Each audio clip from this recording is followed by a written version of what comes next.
Pablo Picasso a passé près d'1 an à Royan durant la Seconde Guerre mondiale. Complètement choqué et tétanisé par le bombardement de Guernica, le 26 avril 1937, il se réfugie à Royan dès qu'il saisit l'imminence de la Seconde Guerre. Il y arrive la veille de la déclaration de guerre, le 2 septembre 1939, et y restera avec sa nouvelle amie Dora Maar pour plusieurs mois. Il louera également la villa Gerbier de Jonc afin de loger sa maîtresse Marie-Thérèse et leur fille Maya.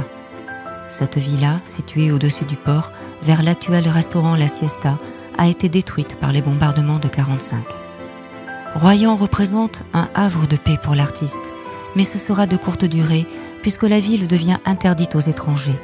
Après avoir obtenu à Paris les autorisations nécessaires à son installation à Royan, il y revient aussitôt, partageant ses jours entre ses deux maîtresses. Dès le début de 1940, Picasso loue un atelier juste au-dessus du port, dans la villa Les Voiliers, sur le boulevard Thiers. Mais lors d'un séjour à Paris, où il s'exclamera qu'il s'emmerde loin de Royan, et inspiré par le marché typique de Royan et ses abattoirs, il se met à peindre et crée des œuvres telles que Nature morte au crâne de mouton et Trois crânes. L'omniprésence de la mort et de la souffrance se répand dans ses œuvres, l'artiste représentant la folie des hommes et par là même sa révolte. Néanmoins, Paul Éluard, son ami, lui écrira « C'est à cause de toi que cette époque n'est pas grise ».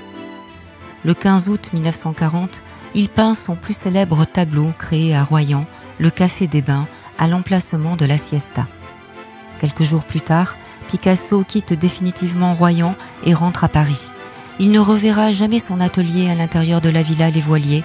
L'ensemble sera détruit par les bombardements du 5 janvier 1945.